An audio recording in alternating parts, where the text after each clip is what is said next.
چاند میاں کا بیان ختم ہوا تو وکیل سرکار نے جرح کا آغاز کیا۔ کیا آپ اس عورت کو پہچانتے ہیں جو عبد الوہاب کے گھر میں چیخ رہی تھی؟ وہ عبد الوہاب کی بیوی تھی جناب۔ جب آپ عبد الوہاب کے گھر میں داخل ہوئے تو وہاں اس کی بیوی کے علاوہ اور کون کون تھا؟ چاند میاں نے جواب دیا، عبد الوہاب کا بیٹا کاشف تھا۔ سائقہ اور کاشف ایک دوسرے سے بری طرح لپٹے ہوئے تھے۔ سائقہ کا لباس کئی جگہ سے پھٹ چکا تھا اور وہ مسلسل چیخے جا رہی تھی۔ اسی دوران میں وہ کاشف کو دونوں ہاتھوں سے مار بھی رہی تھی۔ جب پولیس وہاں پر پہنچی تو آپ موجود تھے؟ جی ہاں۔ آپ کے علاوہ اور کتنے لوگ وہاں موجود تھے؟ پہلے تو ہم چاروں ہی وہاں پہنچے تھے، باقی لوگ اس کے بعد آئے تھے۔ وکیل سرکار نے پوچھا، پولیس نے آپ سے بیان لیتے وقت آپ کو بستر کی آلودہ چادر اور ملزم کا خون آلود کرتا دکھایا تھا؟ جی ہاں۔ وکیل سرکار اپنی جگہ پر آ کر بیٹھ گیا تو میں نے گواہ چاند میاں کے کٹہرے کے قریب جا کر سوالات کا سلسلہ شروع کیا۔ چاند میاں صاحب، آپ نے پولیس کو بیان دیا تھا اور ابھی ابھی عدالت کو بھی یہی بتایا ہے کہ آپ حسب معمول تھڑے پر بیٹھے تاش کھیل رہے تھے تو ایک شخص نے آپ کو آ کر اطلاع دی کہ عبد الوہاب کے گھر سے چیخوں کی آواز آ رہی ہے۔ جی ہاں، میں نے یہی بیان دیا ہے۔ میں نے پوچھا کہ آپ اس مبینہ شخص کو جانتے ہیں جس نے آپ لوگوں کو یہ اطلاع بہم پہنچائی تھی؟ جی نہیں، میں نے اسے اس روز سے پہلے کبھی نہیں دیکھا تھا۔ جب آپ لوگ گھر میں داخل ہوئے تو دروازہ کس نے کھولا تھا؟ میں نے اس کیس کا سب سے اہم سوال کیا۔ جی، وہ ایک لمحے کے لیے گڑبڑا گیا، پھر کچھ سوچتے ہوئے بولا، دروازہ تو کھلا ہوا تھا۔ یعنی جب آپ عبد الوہاب کے گھر میں داخل ہوئے تو آپ کو دروازہ کھلا ہوا ملا؟ جی ہاں، مجھے اچھی طرح یاد ہے۔ میں نے جج کی جانب مڑتے ہوئے کہا، نوٹ اٹ یور آنر۔ پھر گواہ سے سوال کیا، چاند میاں صاحب، آپ نے اپنے بیان میں کہا ہے کہ پولیس کے آنے تک آپ موقع پر موجود رہے تھے اور اپنا بیان دینے کے بعد ہی وہاں سے گئے تھے؟ جی ہاں، میں تقریباً 12 بجے وہاں سے گیا تھا، اس نے بتایا۔ میں نے پوچھا، اس دوران میں آپ نے اس شخص کو بھی وہاں موجود پایا جس نے آپ کو اس واقعے کی اطلاع دی تھی؟ وہ ذہن پر زور دے کر سوچنے لگا۔ سوچئے، خوب اچھی طرح یاد کیجئے۔ میں نے کہا، آپ کے بیان کی بہت اہمیت ہے۔ نہیں جناب، چند لمحے سوچنے کے بعد اس نے جواب دیا، میں نے اس شخص کو وہاں نہیں دیکھا۔ اچھا یہ بتائیں، وہ شخص آپ کے ساتھ ہی گھر میں داخل ہوا تھا؟ مجھے یاد نہیں، چاند میاں نے کہا۔ تھڑے سے وہ ہمارے ساتھ چلا تو تھا لیکن اس کے بعد مجھے خیال نہیں رہا۔ یاد کرنے کی کوشش کیجئے۔ وہ معذرت خواہانہ انداز میں بولا، میں اس سلسلے میں آپ کی کوئی مدد نہیں کر سکتا۔ ٹھیک ہے، میں نے کہا۔ پھر پوچھا، اگر وہ شخص دوبارہ آپ کے سامنے آ جائے تو کیا آپ اس کو پہچان لیں گے؟ وہ ایک لمحے کے تذبذب کے بعد بولا، ہاں میں پہچان لوں گا۔ میں نے اگلا سوال کیا، آپ نے اپنے بیان میں کہا ہے کہ وقوعہ پر سب سے پہلے آپ لوگ ہی پہنچے تھے، یعنی آپ اور آپ کے ساتھی، باقی تمام لوگ بعد میں آئے تھے۔ کیا آپ نے کاشف اور سائقہ کے علاوہ بھی وہاں کسی اور شخص کو دیکھا تھا؟ جی نہیں، وہ دونوں اکیلے ہی تھے۔ کیا آپ بتا سکتے ہیں کہ پولیس کو فون کس نے کیا تھا؟ جی نہیں، مجھے کچھ معلوم نہیں، اس نے جواب دیا۔ چاند میاں صاحب، میں نے جرح کے سلسلے کو آگے بڑھاتے ہوئے کہا، اس مقدمے سے قطع نظر آپ کو ملزم کاشف کے بارے میں کیا رائے ہے؟ میرا مطلب ہے، وہ آپ کا محلے دار ہے، آپ کی نظر میں اس کا چال چلن کیسا ہے؟ وہ بولا، میں نے اس سے پہلے کاشف میں کوئی برائی نہیں دیکھی۔ وقوعہ کے روز آپ نے جو کچھ دیکھا اس کے بارے میں آپ کا کیا خیال ہے؟ پہلے تو مجھے یقین ہی نہیں آیا، مگر سب کچھ روز روشن کی طرح عیاں تھا۔ یقین نہ کرنے کا کوئی سوال ہی پیدا نہیں ہوتا تھا۔ شیطان تو بڑے بڑے پارساؤں کو بہکا دیتا ہے، کاشف تو کل کا بچہ تھا۔ میں نے جج کی جانب مڑتے ہوئے کہا، یور آنر، میں گواہ چاند میاں سے ایک نہایت ہی اہم سوال پوچھنا چاہتا ہوں۔ اس سلسلے میں میری معزز عدالت سے درخواست ہے کہ وہ مظلومہ سائقہ کو کچھ دیر کے لیے عدالت کے کمرے سے باہر بھیج دے۔ وکیل سرکار نے بیچ میں ٹانگ اڑائی، ایسا کون سا سوال ہے جو مظلومہ کے سامنے نہیں کیا جا سکتا؟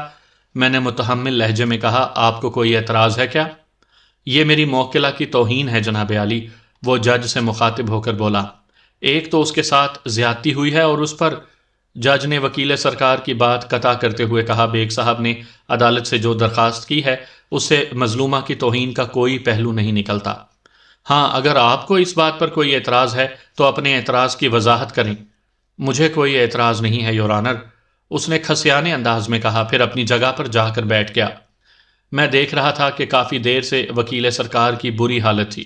میں نے استغاثہ کے گواہ چاند میاں پر اپنی جرح کے دوران میں بہت سی ایسی باتیں اگلوا لی تھیں جو مظلومہ کے خلاف جاتی تھیں، وکیل سرکار کو اپنی شکست واضح طور پر نظر آ رہی تھی، اس لیے وہ جھنجھلا رہا تھا اور پیچ و تاب کھا رہا تھا۔ جج کی ہدایت کے مطابق مظلومہ سائقہ عدالت کے کمرے سے باہر چلی گئی تو میں نے اپنی فائل میں سے 8x10 سائز کی ایک تصویر نکال کر گواہ چاند میاں کو دکھاتے ہوئے سوال کیا، چاند میاں صاحب، کیا آپ بتا سکتے ہیں کہ یہ تصویر کس کی ہے؟ میں نے اپنی آواز دھیمی رکھی تھی تاکہ کمرے سے باہر آواز نہ جا سکے۔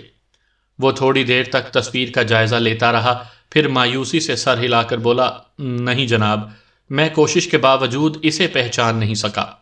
شکریہ، میں نے اس کے ہاتھ سے تصویر واپس لیتے ہوئے کہا، پھر اپنے قلم سے اس تصویر کا ایک ہندسہ لکھ کر اسے جج کی جانب بڑھا دیا۔ جناب عالی، آپ بھی اس تصویر کو دیکھیے۔ وکیل سرکار بار بار اپنی جگہ پر پہلو بدل رہا تھا۔ میرا پراسرار انداز اسے بے چینی میں مبتلا کر رہا تھا۔ جج نے تصویر کا سرسری جائزہ لینے کے بعد اسے اپنے سامنے رکھ لیا، پھر سوالیہ نظروں سے میری جانب دیکھنے لگا۔ میں نے اپنی فائل میں سے ایک دوسری تصویر نکال کر چاند میاں کی طرف بڑھا دی۔ ذرا اسے غور سے دیکھیے۔ اس نے میرے ہاتھ سے تصویر لے کر اس پر ایک نظر ڈالی، پھر چونک کر میری جانب دیکھنے لگا۔ جناب، یہ تو اسی شخص کی تصویر ہے، اس نے لرزتے ہوئے لہجے میں جواب دیا، وہی جس نے وقوعہ کی رات ہمیں اطلاع دی تھی کہ عبدالوہاب کے گھر میں کوئی عورت چیخ رہی ہے۔ کیا تمہیں یقین ہے کہ یہ وہی شخص ہے؟ میں نے بدستور دھیمے لہجے میں تصدیق چاہی۔ جی ہاں، میں پورے وثوق سے کہہ سکتا ہوں کہ یہ وہی شخص ہے۔ میں نے اس کے ہاتھ سے تصویر واپس لے کر اس پر اپنے قلم سے 2 کا ہندسہ بنایا، پھر اسے بھی پہلی تصویر کی طرح جج کی جانب بڑھا دیا۔ جج نے اس تصویر کو بھی ایک نظر دیکھ کر اپنے سامنے رکھ لیا۔ پہلی تصویر کی طرح اس کا سائز بھی 8x10 کا تھا۔ جناب اعلیٰ، میں نے جج سے مخاطب ہوتے ہوئے کہا، مظلومہ سائقہ کو عدالت کے کمرے میں بلایا جائے، میں کچھ سنسنی خیز انکشافات کرنا چاہتا ہوں۔ تھوڑی ہی دیر کے بعد سائقہ عدالت میں موجود تھی۔ میری فرمائش پر جج نے اسے کٹہرے میں آنے کی ہدایت کی۔ میں نے جج کی اجازت سے دونوں تصویریں سائقہ کے اندر آنے سے پہلے ہی اٹھا لی تھیں۔ میں نے تصویر نمبر 2 سائقہ کو دکھاتے ہوئے کہا، سائقہ صاحبہ، یہ ایک شخص کی قلمی تصویر ہے، آپ اسے پہچانتی ہیں کیا؟ تصویر کو دیکھتے ہی اسے ایک جھٹکا سا لگا، مگر دوسرے ہی لمحے وہ سنبھل گئی اور نفی میں سر ہلاتے ہوئے قطعیت سے بولی، میں نہیں جانتی اس شخص کو۔ انکار کرتے ہوئے اس کی آواز اتنی بلند ہو گئی تھی کہ یہ بات عدالت میں موجود ہر شخص نے محسوس کی۔ جج نے سائقہ کے اس رد عمل کو خصوصاً نوٹ کیا تھا۔ میں نے آگے بڑھ کر تصویر نمبر 1 سائقہ کو تھما دی۔ ایک نظر اسے بھی دیکھیے۔ تصویر پر نظر پڑتے ہی اس نے نفرت سے منہ دوسری جانب پھیر لیا۔ میں نے پوچھا، آپ اس شخص کو پہچانتی ہیں؟ میں اس کی صورت دیکھنے کی بھی روادار نہیں ہوں، گویا آپ اسے جانتی ہیں۔ مجھے اس سے شدید نفرت ہے، وہ زہریلے لہجے میں بولی۔ جج نے ذرا سخت لہجے میں کہا، بی بی، وکیل صاحب کے سوال کا جواب ہاں یا نہ میں دو۔ ہاں ہاں، میں اسے جانتی ہوں، اسے پہچانتی ہوں، وہ جذباتی لہجے میں چیخ کر بولی۔ یہ وہی مردود ہے جو مجھ پر ظلم و ستم کے پہاڑ توڑا کرتا تھا۔ میں اب اس کا نام لینا بھی گوارا نہیں کرتی۔ آپ مجھ سے کیا پوچھنا چاہتے ہیں؟ میں نے اس کے اس سوال کے جواب میں کہا، آپ اس کا نام چاہے نہ لیں مگر سوال کا جواب ضرور دیں۔ پھر میں نے سوال کیا، یہ آپ کے سابق شوہر نجیب احمد کی تصویر ہے؟ وہ خاموش رہی تو جج نے کہا، بی بی، وکیل صاحب آپ سے کچھ پوچھ رہے ہیں۔ سائقہ نے پہلے اسبات میں سر ہلا کر اور پھر زبان سے تصدیق کر دی کہ تصویر نمبر 1 اس کے سابق شوہر نجیب احمد ہی کی تھی۔ میں نے جج سے کہا، جناب عالی، تصویر نمبر 1 کو گواہ چاند میاں پہچاننے سے انکار کر چکا ہے، جبکہ مظلومہ سائقہ نے تصدیق کی ہے کہ یہ اس کے سابق شوہر کی تصویر ہے۔ دوسری طرف تصویر نمبر 2 کو سائقہ پہچاننے سے انکاری ہے، جو گواہ کے بقول اسی شخص کی تصویر ہے جس نے انہیں عبدالوہاب کے گھر میں ہونے والے ہنگامے کی اطلاع دی تھی۔ اس سے آپ کیا ثابت کرنا چاہتے ہیں؟ وکیل سرکار نے میری بات کاٹ کر کہا۔ میرے معزز دوست، میں نے دونوں تصویروں کو وکیل سرکار کی آنکھوں کے سامنے لہراتے ہوئے کہا، میں یہ کہنا چاہتا ہوں کہ یہ دونوں تصویریں در حقیقت ایک ہی شخص کی ہیں، یعنی مظلومہ کے سابق شوہر نجیب احمد کی۔ میرے الفاظ نے عدالت میں دھماکہ کر دیا۔ حاضرین آپس میں چہ میں گوئیاں کرنے لگے۔ وکیل سرکار نے جلدی سے کہا، عدالت ان فرضی باتوں پر یقین نہیں رکھتی، بلکہ عدالت میں ہر بات کو ثابت کرنا پڑتا ہے۔ Thank you my dear counsellor, میں نے مہذب لہجے میں کہا، آپ نے میری معلومات میں اضافہ کیا، میں آپ کا مشکور ہوں۔ جج نے براہ راست مجھ سے استفسار کیا، آپ کے پاس اپنے دعوے کا کیا ثبوت ہے؟ سامعین کرام، آپ سن رہے ہیں مرزا امجد بیگ ایڈوکیٹ کے لڑے گئے مقدمات میں سے ایک مقدمے کی دلچسپ داستان، جس کا نام ہے فتنہ سامان۔ یہ اس سلسلے کی آخری اور قسط نمبر 4 ہے۔ مجھے امید ہے آپ کو میری یہ کاوش پسند آئی ہوگی۔ آپ نے اگر ابھی تک میرا چینل کہانی گھر سبسکرائب نہیں کیا تو ابھی میرے چینل کو سبسکرائب کر کے بیل نوٹیفیکیشن آن کر لیجئے تاکہ آنے والی ہر نئی کہانی کی اطلاع بر وقت آپ تک پہنچ سکے۔ یور آنر، یہ دونوں کلمی تصاویر صدر کے ایک معروف آرٹسٹ منظور الہی کی تخلیق ہیں۔ میں نے کہا، دونوں تصویروں میں معمولی سا فرق ہے۔ اگر کوئی شخص باریک بینی سے ان کا جائزہ لے تو اسے وہ فرق محسوس ہو جائے گا۔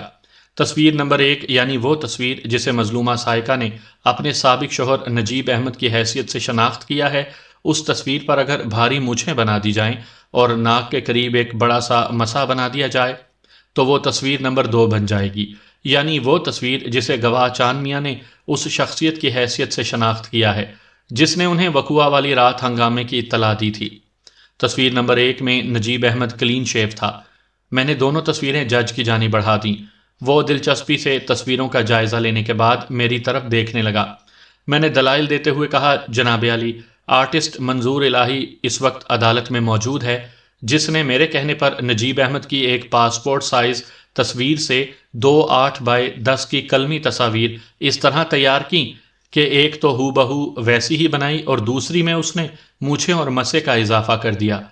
تھڑے پر تاش کھیلنے والے ان افراد نے بشمول چاند میاں پولیس کو اپنے بیان میں اطلاع دینے والے شخص کا جو حلیہ بتایا تھا، میں نے اس کے مطابق آرٹسٹ سے نجیب احمد کی تصویر میں تبدیلیاں کروائی ہیں۔ میری بات کے ثبوت کے لیے منظور الہی کو گواہوں کے کٹہرے میں بلایا جا سکتا ہے۔ جج کے حکم پر منظور الہی نے کٹہرے میں آ کر میری بات کی تصدیق کر دی۔ میں نے اپنا بیان جاری رکھتے ہوئے کہا، یور آنر، اب ہر بات واضح ہو چکی ہے۔ میرے موکل کو ایک گہری سازش میں پھانسنے کی کوشش کی گئی ہے اور اس سازش کے مرکزی کردار 2 افراد، مظلومہ سائقہ اور اس کا سابق شوہر نجیب احمد ہیں۔ تمام حالات و واقعات میرے موکل کے حق میں جاتے ہیں۔ وقوع کی رات میرے موکل نے ٹھیک 10:30 بجے کلینک بند کیا۔ ڈاکٹر سہیل عمر اس کی تصدیق کر چکے ہیں۔ اس کے بعد میرے موکل نے چکن کارن سوپ نوش کیا۔ عبدالشکور اس سلسلے میں گواہی دے چکے ہیں۔ اگر میرے موکل نے بہت جلدی بھی سوپ پیا ہوگا تو کم از کم 5 منٹ تو لگے ہی ہوں گے، یعنی میرے موکل نے 10:35 پر سوپ ختم کیا۔ وہاں سے اس کے گھر کا راستہ کوئی 15 منٹ کا ہے۔ ہم سمجھ لیتے ہیں کہ اس نے یہ فاصلہ 10 منٹ میں بھی طے کر لیا ہوگا، پھر بھی گھر پہنچتے پہنچتے اسے 11:15 تو بج گئے ہوں گے۔ جناب اعلیٰ، پولیس کو اس واقعے کی اطلاع ٹھیک 10:45 پر دی گئی ہے۔ یہ بات پولیس کے روز نامچے میں موجود ہے، یعنی اگر میرا موکل جلدی سے جلدی بھی آ گیا تھا تو ٹھیک اس کے گھر پہنچنے کے وقت پولیس کو فون کیا گیا۔ یہ سب کچھ سوچے سمجھے منصوبے کا شاخسانہ ہے۔ پھر گواہ چاند میاں کا بیان بھی میرے موکل کے حق میں جاتا ہے اور مظلومہ سائقہ کے بیان کی نفی کرتا ہے۔ چاند میاں کے بیان کے مطابق جب وہ اور اس کے ساتھی عبدالوہاب کے گھر میں داخل ہوئے تو بیرونی دروازہ کھلا ہوا تھا۔ جناب اعلیٰ، میرا موکل اگر مظلومہ سائقہ کے ساتھ کسی بھی قسم کی زیادتی کا ارادہ رکھتا تھا تو کیا وہ اتنا ہی نادان تھا کہ گھر کا بیرونی دروازہ کھلا چھوڑ دیتا؟ یہ بات تو نہ سمجھ میں آتی ہے اور نہ ہی کسی منطقی کسوٹی پر پوری اترتی ہے۔ کیمیکل ایگزامینر کی رپورٹ کے مطابق مظلومہ کو نشہ آور دوا پلائی گئی ہے اور چائے کی ایک پیالی میں بھی نشہ آور دوا کی خاصی مقدار ملی ہے۔ اگر مظلومہ سائقہ کی بیان کردہ کہانی کو سچ مان بھی لیا جائے تو یہ سب کچھ وقت گزرے بغیر ہونا کیسے ممکن ہے؟ لیکن میڈیکل رپورٹ کے مطابق میری موکلہ ملزم کاشف کی زیادتی کا شکار ہوئی ہے، وکیل سرکار نے احتجاجی لہجے میں کہا۔ میں نے بھی جواباً سخت لہجے میں کہا، میڈیکل رپورٹ صرف یہ بتاتی ہے کہ مسمات سائقہ کے ساتھ زیادتی کی گئی ہے، مگر اس بات کی نشاندہی نہیں کرتی کہ وہ زیادتی کاشف نے کی ہے۔ ملزم کاشف موقع پر رنگے ہاتھوں گرفتار ہوا ہے۔ وکیل سرکار نے آخری کوشش کی۔ آپ ابھی تک لکیر پیٹ رہے ہیں میرے فاضل دوست، میں نے مسکراتے ہوئے کہا۔ سانپ نکل گیا ہے، ذرا ہوش میں آئیے۔ آئی ول سی یو۔ خوشی سے میں نے بدستور مسکراتے ہوئے کہا۔ Order please. جج کی روبدار آواز نے ہماری باہمی تکرار کو بریک لگا دیے۔ یور آنر، میں نے روئے سخن جج کی جانب موڑتے ہوئے کہا، گواہوں کے بیانات، حالات و واقعات کی روشنی میں یہ بات واضح ہو چکی ہے کہ میرا موکل بے گناہ ہے۔ اسے ایک سازش کے تحت اس گھناؤنے جرم میں پھانسنے کی کوشش کی گئی ہے۔ یہ زنا بالجبر کا نہیں بلکہ زنا بالارادے کا کیس ہے، اور اس کیس میں مظلومہ کے سابق شوہر کی حیثیت بھی مشکوک ہو چکی ہے۔ لہٰذا فاضل عدالت سے میری استدعا ہے کہ نجیب احمد کو پابند گواہ کی حیثیت سے عدالت میں حاضر ہونے کے لیے سمن جاری کیا جائے تاکہ اس کیس کو جلد از جلد فائنل ٹچ دیا جا سکے۔ پھر میں اپنی سیٹ پر آ کر بیٹھ گیا۔ جج میرے دلائل سے خاصا متاثر نظر آ رہا تھا۔ میں نے وکیل مخالف کا جائزہ لیا۔ اس کے چہرے پر مجھے برہمی کے آثار نظر آئے۔ اب اسے یقین ہو چلا تھا کہ بازی اس کے ہاتھ سے نکل چکی ہے۔ سائقہ کی مضطرب نظریں پورے کمرے میں گردش کر رہی تھیں۔ پریشانی اس کے چہرے سے حویدہ تھی۔ وہ کبھی اپنے شوہر عبدالوہاب اور کبھی سرکاری وکیل کی جانب ہراساں نظروں سے دیکھ رہی تھی۔ کاشف اس کی اس کیفیت سے روحانی تسکین محسوس کر رہا تھا۔ جج کافی دیر تک اپنے سامنے پھیلے ہوئے کاغذات کو الٹ پلٹ کر ان کا جائزہ لیتا رہا، پھر متعلقہ عدالتی عملے کو نجیب احمد کے نام سمن جاری کرنے کی تاکید کر دی۔ اس کے بعد عدالت کا وقت ختم ہو گیا۔ جج نے 1 ہفتے کی تاریخ دے کر عدالت برخاست کر دی۔ سمن کی تعمیل کے لیے جانے والے بیلف کے نجیب احمد تک پہنچنے سے پہلے ہی نجیب احمد سول ہسپتال پہنچ گیا۔ ایک سڑک عبور کرتے ہوئے وہ تیز رفتار موٹر سائیکل کی لپیٹ میں آ گیا تھا اور شدید زخمی ہونے کے بعد ICU میں پڑا تھا۔ اس کی حالت خطرے سے باہر نہیں تھی۔ 2 روز اس نے موت و زیست کی کشمکش میں گزار دیے۔ تیسرے روز اسے ہوش آیا، مگر سانسیں پوری ہو چکی تھیں۔ آخری سانسوں میں اس نے اپنے گناہ کا اقرار کر لیا۔ موت جس شخص سے 1 سانس کی دوری پر ہو، کہتے ہیں وہ جھوٹ نہیں بولا کرتا، لہٰذا نجیب احمد کے اقرار گناہ کو بھی سچ مان لیا گیا۔ اکھڑی ہوئی سانسوں میں اس نے ٹوٹے پھوٹے الفاظ میں جو بیان دیا تھا، اس کے مطابق کاشف ان دونوں کے راستے کا کانٹا تھا۔ اسے راستے سے ہٹانے کے لیے انہوں نے ایک جال تیار کیا جس میں کاشف کو پھانس کر وہ ہمیشہ کے لیے اس سے نجات حاصل کر سکتے تھے، مگر کاتب تقدیر کو کچھ اور ہی منظور تھا، لہٰذا ان کی بساط الٹ گئی۔ وقوعہ کی رات انہوں نے کاشف کے آنے سے 10 منٹ پہلے اپنی اپنی پوزیشن سنبھال لی تھی۔ شرمناک کھیل سے فارغ ہونے کے بعد سائقہ وہیں کاشف کے بستر پر چادر تان کر لیٹ گئی اور نجیب احمد ڈرائنگ روم میں چلا گیا۔ یہیں سے اس نے پولیس کو فون کیا۔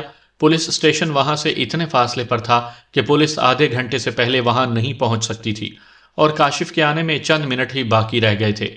اس سے پہلے اپنے ڈرامے میں حقیقت کا رنگ بھرنے کے لیے چائے کی ایک پیالی میں نجیب نے نشہ آور دوا بھی ملا دی تھی۔ وہ خود نشے کا عادی تھا۔ آدھی پیالی چائے کی اس نے خود پی اور 1 آدھ گھونٹ سائقہ کو بھی پلا دیا، حالانکہ وہ اپنی چائے کی پیالی خالی کر چکی تھی۔ نجیب نے نشہ ملی پیالی میں چائے کی کچھ مقدار چھوڑ دی تھی تاکہ پولیس کا کام آسان ہو جائے اور کاشف پوری طرح ان کے شکنجے میں پھنس جائے۔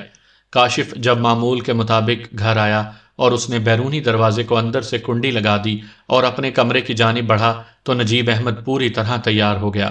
پھر جیسے ہی اندرونی کمرے سے سائقہ کی چیخیں بلند ہوئیں، وہ چپکے سے گھر کا بیرونی دروازہ کھول کر باہر نکل آیا، مگر بوکھلاہٹ میں اس سے ایک بہت بڑی غلطی سرزد ہو گئی۔ وہ باہر آتے ہوئے بیرونی دروازہ کھلا ہی چھوڑ آیا تھا۔ اس نے جلدی سے تھڑے پر بیٹھے ہوئے لوگوں کو مطلع کیا کہ عبدالوہاب کے گھر کے اندر سے چیخ و پکار کی آوازیں آ رہی ہیں۔ پھر جیسے ہی وہ لوگ اپنے پتے پھینک کر مذکورہ گھر کی جانب دوڑے، نجیب احمد موقع سے فائدہ اٹھا کر 9-2-11 ہو گیا۔ اسے یقین کامل تھا کہ کوئی بھی اسے پہچان نہیں سکے گا، کیونکہ اس نے بڑی بڑی نقلی مونچھیں اور ایک بڑا سا مسا اپنے چہرے پر لگا لیا تھا۔ وہ اپنے منصوبے میں وقتی طور پر کامیاب ہو گیا تھا، مگر تقدیر کے کھیل بھی عجیب ہوتے ہیں۔ اس سے پہلے کہ وہ دنیا کی عدالت سے سزا پاتا، آسمانی عدالت نے اپنا فیصلہ سنا دیا تھا۔ اگلی پیشی پر جج نے سائقہ کو پولیس کی تحویل میں دے کر نیا چالان پیش کرنے کا حکم دیا اور کاشف کو باعزت طور پر بری کرنے کا اعلان کیا۔